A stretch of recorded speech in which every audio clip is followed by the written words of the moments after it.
నువ్వేం చెప్పావో నాకు తెలియదు కానీ వాడు మాత్రం ఈ తల్లి అవసరం లేనట్టే మాట్లాడాడు. ఏ డబ్బులైతే నాకిచ్చి బయటికి పంపాలని చూస్తున్నారో ఆ డబ్బే మీకు నేనిస్తాను. మా పెద్దనాన్న దాన్ని మెడ పట్టుకుని బయటికి గెంటేస్తాడు.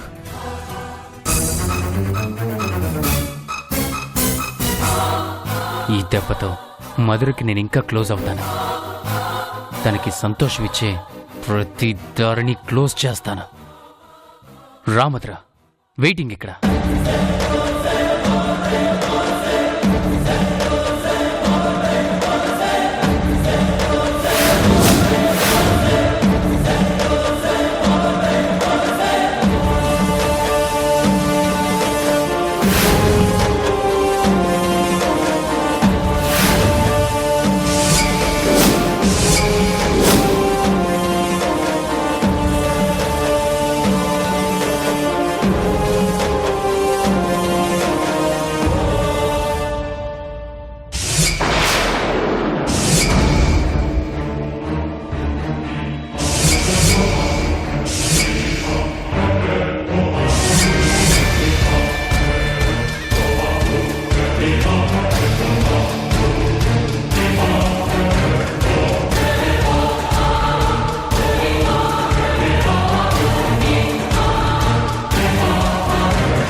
సార్ అమ్మ మధుర, నువ్వు చాలా తెలివైన తనివే. నువ్వొస్తావనుకుంటే పోలీసులు పంపిస్తావా? కానీ నేను నీకన్నా తెలివైన వాణ్ణి. సార్ ఈ ఏరియానే సార్.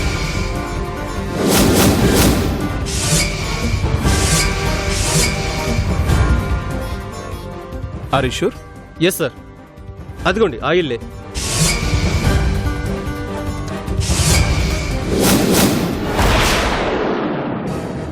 ఇదేంటయ్యా చిన్న షెడ్ లో ఉంది? వాడు ఫోన్లో మధురకి అడ్రస్ చెప్పినప్పుడు మేము క్లియర్గా విన్నాం సార్. ఆ ఇల్లే సార్. Constables sir. మీరు అటుపక్క కవర్ చేయండి, నువ్వు ఇటుపక్క కవర్ చేయండి. Okay sir.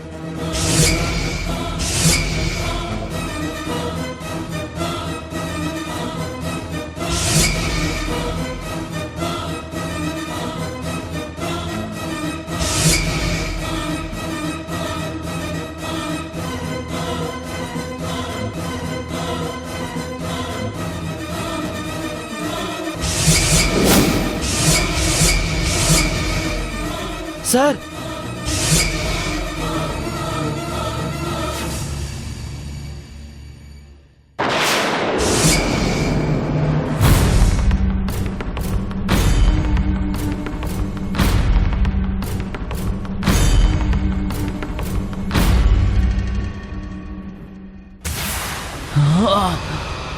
కాపాడండి సార్, వాడు నన్ను చంపేస్తున్నాడు సార్.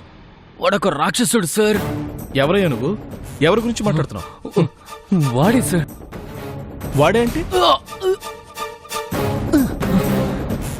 వాడి పేరు నాకు తెలియదు సార్, కానీ వాడు ఫోన్ మాట్లాడుతుంటే రీసెంట్ గా నేను మధుర అనే అమ్మాయిని కాపాడాను సార్. ఆ అమ్మాయిని కాపాడడానికి నువ్వెవడరా అని నన్ను ఇక్కడికి లాక్కొచ్చేశాడు సార్.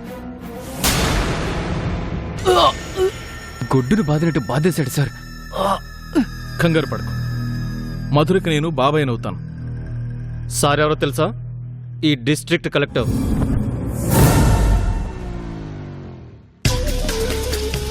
అమ్మ మధుర, నీకు మామూలు బ్యాక్గ్రౌండ్ లేదే, అయినా నువ్వు నన్ను ఏం చేయలేవు. సార్, మీరే నన్ను కాపాడాలి సార్. నేనేదో అమ్మాయికి మంచితనంతో సాయం చేశాను, కానీ వాడేంటి సార్ ఇంత రాక్షసంగా కొట్టాడు.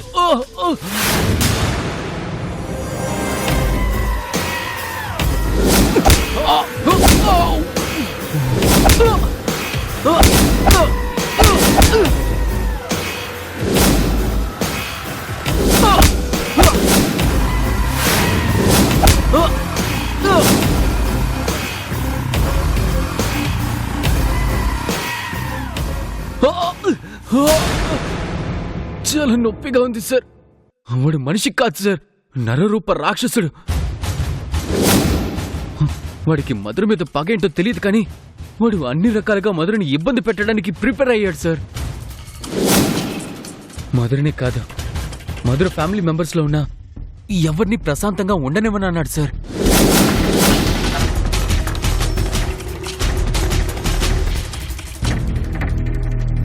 సరే, మనం ఆ విషయాల తర్వాత మాట్లాడుకుందాం. ముందు నువ్వు హాస్పిటల్కి వెళ్ళాలి. సార్ నేను సమయానికి వచ్చి కాపాడాడు సార్. నాకన్నా మధుర ఎక్కువ ప్రమాదంలో ఉంది సార్. వాడు అమ్మాయి జీవితాన్ని సర్వనాశనం చేసేంత వరకు వదలడు సార్. నువ్వు వాడిని గుర్తుపడతావా? వాడి పోలికలు చెప్పగలవా? వాడి రాక్షసత్వాన్ని దగ్గరుండి చూశాను సార్. ఖచ్చితంగా వాళ్ళు అణువణువు గుర్తుంది సార్. ఇది చాలు. నువ్వు చెప్పే ఆనవాళ్లతో ఎక్కడున్నా వదిలిపెట్టేది లేదు. ఇన్స్పెక్టర్ గారు, హాస్పిటల్కి తీసుకెళ్ళండి. చూడండి, ఇతను హాస్పిటల్ నుంచి డిశ్చార్జ్ అయిన తర్వాత ఇతను చెప్పిన ఆనవాళ్ల ప్రకారం స్కెచ్లు గీయించండి. Okay sir. వాడు ఎలా తప్పించుకుంటాడో చూస్తాను. తీసుకెళ్ళండి. ఆ, ఆ, ఆ.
ప్రియా, ప్రియా, అర్జెంటుగా దీని మీద సైన్ చేయి. ఏంటిది? అప్లికేషన్ ప్రియా. దేనికి? చిన్ను కళ నెరవేరడానికి. ఎంఎస్ నోటిఫికేషన్స్ పడ్డాయి. చిన్నుకి అబ్రాడ్లో ఎంఎస్ చేయాలని కోరిక. తన గోల్ని చేరుకోవాలని నేను మనస్ఫూర్తిగా కోరుకుంటున్నాను. అంటే చిన్ను ఏ అమెరికానో లండనో వెళ్ళి చదువుకుంటుందా? అవును ప్రియా, మంచి యూనివర్సిటీలో ఎంఎస్ చేస్తే తన ఫ్యూచర్ చాలా బాగుంటుంది. ఇదంతా చేస్తుంది దాని ఫ్యూచర్ బాగుండాలనా, లేక నీకు ఏ అడ్డు ఉండకూడదనా?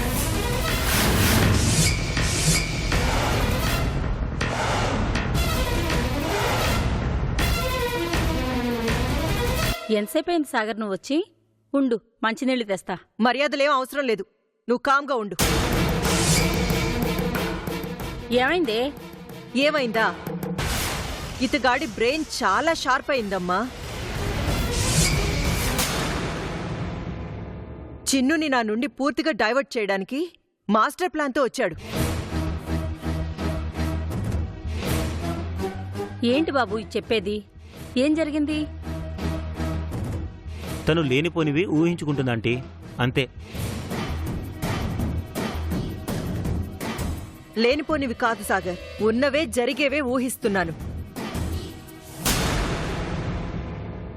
చిన్నుని ఏ పరాయి దేశమో పంపిస్తే అటు మీ అమ్మా నాన్నలను ఇటు నన్ను కవర్ చేయొచ్చనే కదా ఈ అప్లికేషన్ డ్రామా స్టార్ట్ చేశా. ప్రియా ప్లీజ్, ప్రతిదానికి పదార్థాలు తీయకు. చిన్ను ఎన్నోసార్లు నాతో ఈ విషయం షేర్ చేసుకుంది. ఫారెన్లో ఎంఎస్ చేయాలనేది చిన్ను డ్రీమ్ ప్రియా, నా స్వార్థం కాదు. అవునే, నాతో కూడా 1-2 సార్లు చెప్పినట్టు గుర్తు. ఆపుతావా?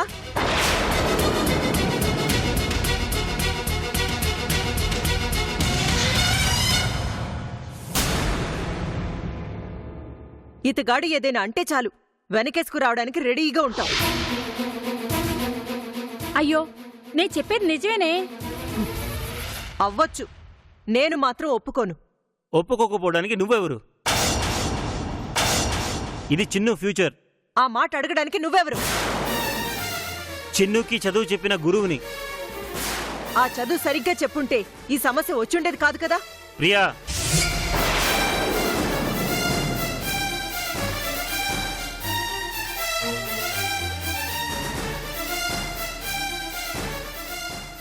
నీకు ఎన్నోసార్లు చెప్పాను, చిన్ను పొరపాటు పడ్డంలో నా ప్రమేయం అస్సలు లేదని. అది తప్పన్న విషయం చిన్ను కూడా తెలుసుకుంది. నువ్వే ఇంకా తెలుసుకోలేకపోతున్నావు. తను మర్చిపోవడానికి ప్రయత్నిస్తోంది, మర్చిపోతుంది. కానీ నువ్వే ఇంకా గుర్తు చేస్తున్నావు.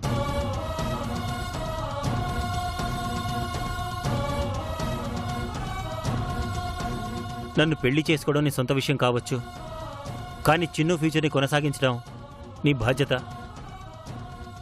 మర్యాదగా సైన్ చేయి. నేను చెయ్యను. ప్రియా,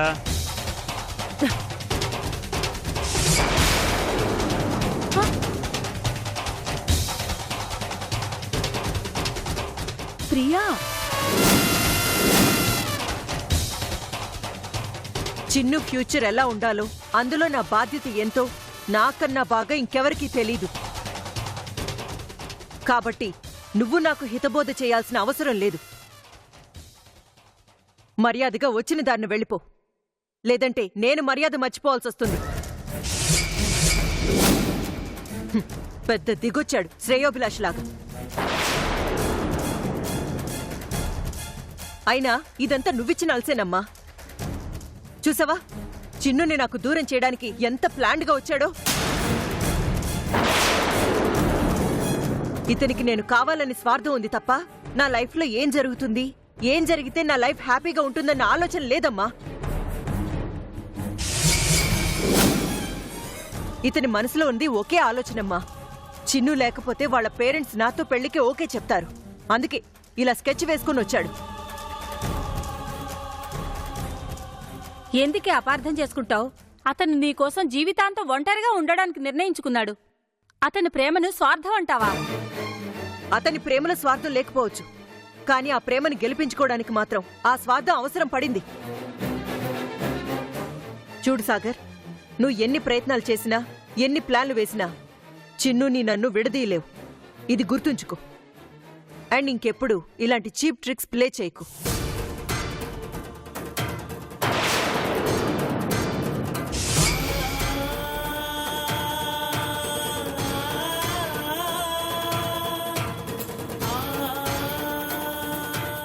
బాబు, సాగర్,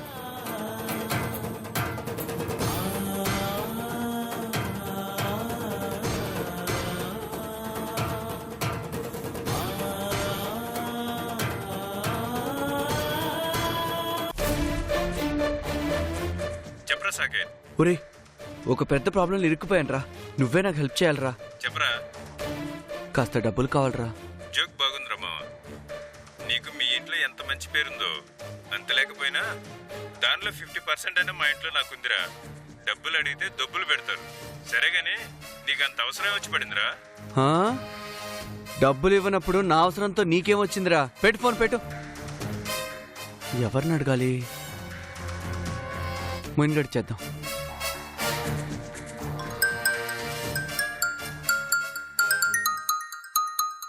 ఒరే మోయిన్, కాస్త డబ్బులు కావాలరా. అరే లేవురా మామ, నిన్నే పార్టీ ఇచ్చాను గర్ల్ ఫ్రెండ్ కి. ఛ, మీరంతా అంతేరా. దేనికి ఉపయోగపడరు, ఒక్క అమ్మాయిలకి తప్ప. అయినా నిన్ను అడగటం నాదిరా mistake. Hello hello hello hello. డబ్బులు అనేసరికి వినపడదురా నీకు? చెప్తా. అరే మోయిన్, సాయంత్రం పార్టీ చేసుకుందాంరా. పార్టీయా? ఎక్కడ్రా మామా? ఇది మాత్రం బాగా వినపడుతుందిరా నీకు?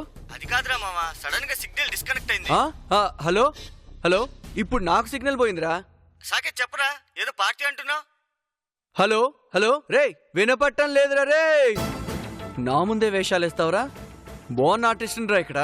ఛీ, వీళ్ళని అడిగి లాభం లేదు, వేస్ట్ ఫెలోస్. ఇప్పుడు ఎలా, ఏం చేయాలి? ఆ పోలీసు వాడిని నడిపించుకోవాలంటే వేరే ఆప్షన్స్ వెతకాలి.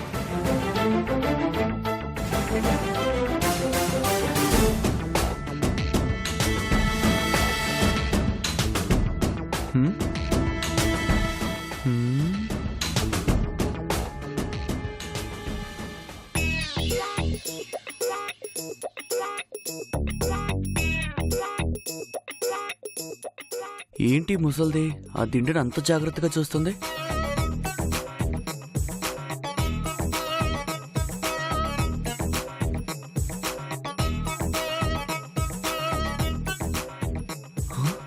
అమ్మ ముసల్దానా, ఇన్ని రోజులు నా దిండు అంటే దిండే కదా అనుకున్నా. ఆ దిండు నిండా డబ్బులు దాచుకున్నావా?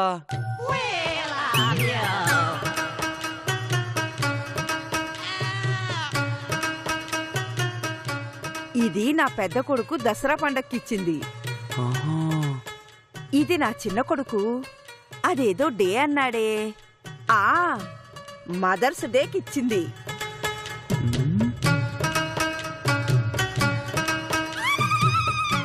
అవును, అందరూ మీ వయసులో వాళ్ళకి డబ్బెందుకు అంటుంటారు.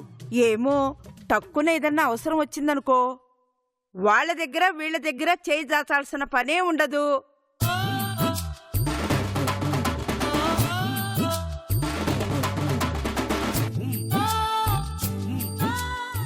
సరిగ్గానే ఉన్నాయి.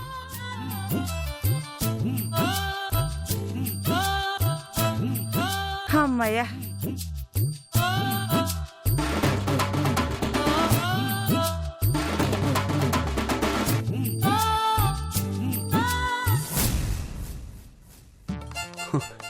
ఆ పోలీసుడు ప్రాబ్లం పోవడానికి ఈ ముసల్దాన్ డబ్బేమైనా? చిచి, ఎదవాలచలు నువ్వు. రే సాకేత్, నీ ఇంట్లో నువ్వు దొంగతనం చేయడం ఏంట్రా? అర్జెంటుగా ఆ థాట్ని మైండ్లో నుంచి తీసేయ్. ఎదవ జీవితం. ఆ పోలీసుడి దెబ్బకి దొంగ ఆలోచనలు వస్తున్నాయేంటి? ఏం జరిగినా సరే దొంగతనం మాత్రం చేయను. అమ్మో,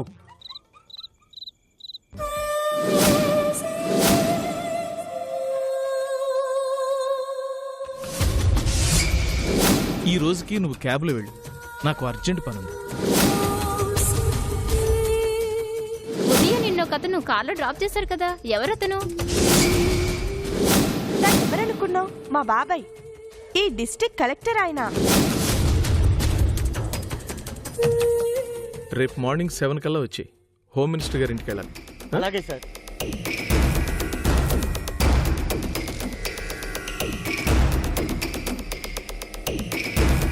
హాయ్ బేబీ.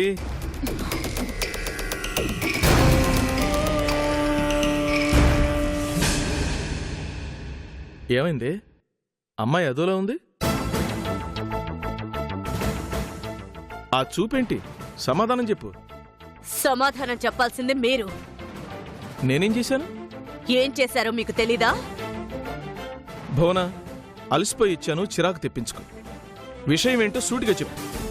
ఉదయం సంజయ్ని ఆఫీస్లో డ్రాప్ చేయడానికి మీకు టైం లేదు, కానీ మీ అన్నయ్య ఇంట్లో తిష్ట వేసుకుని కూర్చున్న ఆ అనాథ ముఖాన్ని డ్రాప్ చేయడానికి మాత్రం మీకు టైం ఉంటుంది. ఓ, దానికేనా ఇంత కోపం?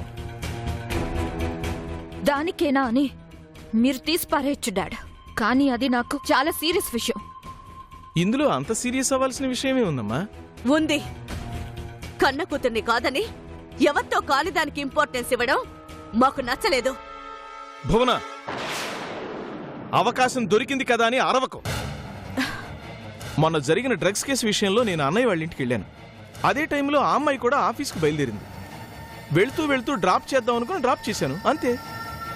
దీనికి మీరు ఎందుకింత సీరియస్ అవుతున్నారో నాకు అర్థం కావట్లేదు. సంజన, అసలు ప్రాబ్లం ఏంటమ్మా? ఆ అమ్మాయి ఆ ఇంట్లో ఉండడానికి ప్రథమ కారణం నువ్వు. పైగా ఆ అమ్మాయి మంచిది, ఇంటెలిజెంట్ అని చెప్పింది నువ్వు. ఉన్నట్టుండి మధుర మీదున్న జాలి కోపంగా ఎందుకు మారిందో తెలుసుకోవచ్చా? ఏంటండి తెలుసుకునేది?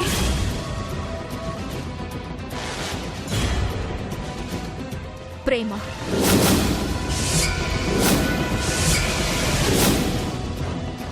ప్రేమ?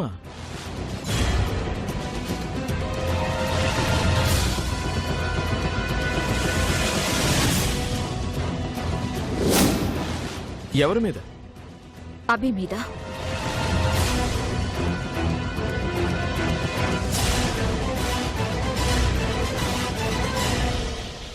అభి అంటే? డ్రీమ్ హోమ్ కంపెనీ ఎండి, పెదనాన్న డ్రైవర్గా పనిచేసిన జైరాం గాయత్రిల కొడుకు.